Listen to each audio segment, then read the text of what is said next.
قرآن مجید میں ہے ان اللہ لا یستحی من الحق، کہ اللہ تعالی حق بات بیان کرنے سے حیا نہیں کرتے۔ حدیث میں بھی بعض ایسے مسائل کو اللہ کے رسول نے بیان کیا ہے صلی اللہ علیہ وسلم نے جو بظاہر حیا کے خلاف ہیں، مگر اس لیے بیان کیا کہ اگر آپ صلی اللہ علیہ وسلم بیان نہ کرتے تو لوگ ان بے شرمی کے کاموں میں مبتلا ہو جاتے۔ اسی وجہ سے میں بھی یہ ہمت کر رہا ہوں کہ ایک اور ایسا گناہ جس میں لوگ مبتلا ہیں، اور وہ ہے حیا کے خلاف، مگر ہے بہرحال شریعت کا مسئلہ اور لوگ اس میں گناہ میں مبتلا بھی ہیں، اس لیے بتانا ضروری ہے۔ وہ یہ ہے کہ لوگ شادی کے بعد بھی، آج کی نوجوان نسل زوجہ سے، بیوی سے غیر فطری طریقے سے ہم بستری کرتے ہیں۔ انٹرنیٹ پہ بیہودہ فلمیں دیکھتے ہیں تو جو چیز انگریزوں کی دیکھ رہے ہیں کہ ان کے کلچر آہستہ آہستہ میڈیا کے ذریعے ہمارے معاشرے میں بھی آ رہا ہے۔ اللہ کے رسول صلی اللہ علیہ وسلم نے لعنت فرمائی ہے، ایک روایت میں ہے کہ اللہ اس کی طرف دیکھے گا نہیں کہ جو اپنی زوجہ سے پچھلے راستے سے ہم بستری کرے گا۔ یہ بیماری بھی، یہ گندگی بھی لوگوں میں پھیلتی جا رہی ہے، خاص طور پہ جن کو لڑکوں سے بدفعلی کی عادت پڑ جائے تو وہ زوجہ سے فطری راستے سے ہم بستری نہیں کرتے۔ اللہ نے فرمایا کہ نساؤکم حرث لکم، یہ تمہاری زوجات ہیں، بیویاں ہیں، یہ نسل بڑھانے کے لیے ہیں۔ تو اسی راستے میں انسان اپنی خواہش کو پوری کر سکتا ہے جس راستے سے نسل بڑھتی ہے، اس کے علاوہ کسی اور راستے سے اپنی خواہش کو پورا کرنا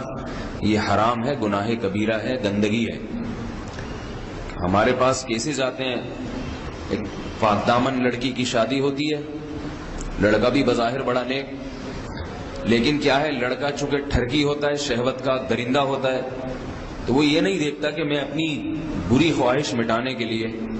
میں اپنی زوجہ کو غیر فطری طریقے پر مجبور کیسے کر سکتا ہوں، تو مجبور کرتا ہے پھر اپنی بیوی کو۔ اس میں جو عورتیں زیادہ پاک دامن نہیں ہو، نیک نہ ہو، یا ان کو یہ ڈر ہو کہ طلاق ہو گئی تو ہم کہاں جائیں گے، وہ پھر اپنے شوہر کے ساتھ اسی غیر فطری طریقے پر آمادہ ہو جاتی ہیں، اور اس کا عذاب اور اس کا وبال یہ ہوتا ہے کہ کچھ دنوں میں ان کو بھی اسی کی لت پڑ جاتی ہے۔ انسان جب بھی کوئی غیر فطری راستہ اختیار کرتا ہے، آخرت کا عذاب تو بعد میں، دنیا کا عذاب یہ آتا ہے کہ پھر اس کو لذت فطرت میں آتی نہیں ہے، پھر جو راستہ اللہ نے رکھا اس میں اس کو لذت نہیں آئے گی، پھر وہ گندگی میں ہی گھسنے کی کوشش کرے گا، اس کی بھی فطرت خراب ہو جاتی ہے، اور جس کے ساتھ یہ بدفعلی کی جائے اس کی بھی فطرت خراب ہو جاتی ہے، وہ بھی پھر کسی کے قابل نہیں رہتے۔ تو اپنے جان پر رحم کرنا چاہیے۔ ہم انسان ہیں، ہم درندے نہیں ہیں، ہم گھوڑے نہیں ہیں، ہم گدھے نہیں ہیں، ہم جانور نہیں ہیں، ہم انگریز نہیں ہیں۔ انگریز نے تو حیا اور شرم کی تمام حدود کو توڑ دیا ہے، وہ تو درندے بن چکے ہیں۔ ہم تو درندے نہیں ہیں، ہم تو حلال کھاتے ہیں، پاک صاف رہنے کی کوشش کرتے ہیں، تو ہم ان کی جو کلچر دیکھ دیکھ کے ہم ویسے درندے بننے کی کوشش کیوں کریں؟ تو یہ بہت بڑا وبال ہے، بہت بڑی برائی ہے جو ہمارے معاشرے میں آہستہ آہستہ جڑ پکڑتی جا رہی ہے، اور اس سے بیماریاں بھی پھیلتی ہیں۔ غیر فطری طریقہ ہے، بیماریاں بھی پھیلتی ہیں۔ ایسے کیسز آتے ہیں کہ جناب مرد مجبور کر رہا ہے بیوی کو،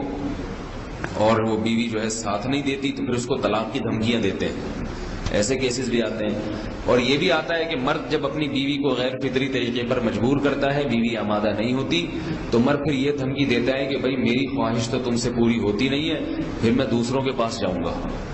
تو یاد رکھیں، جس عورت کا شوہر یہ دھمکی دے اس کو کہ میں زنا کروں گا اگر تم نے میری خواہش پوری نہیں کی غیر فطری طریقے سے، تو عورت اپنے شوہر سے کہہ دے کہ جاؤ تم کہیں اور جا کے منہ کالا کرو، تمہاری فطرت میں گندگی ہے تو یہ مجھے گندا بنانے کی کوشش نہ کرو، اس کو زنا کرنے دیں، وہ اللہ آخرت میں اس سے بھگتے گا۔ ہر بیماری کا اللہ نے علاج رکھا ہے۔ اللہ کے رسول صلی اللہ علیہ وسلم نے فرمایا، صحیح بخاری کی حدیث، ما انزل اللہ من داء الا انزل له دواء، کوئی بیماری ایسی نہیں ہے جو اللہ نے نازل کی ہو اور اس کے لیے دوا نہ رکھی ہو دنیا میں۔ تو اگر کسی کو ایسی لت پڑ گئی ہے غیر فطری کام کی،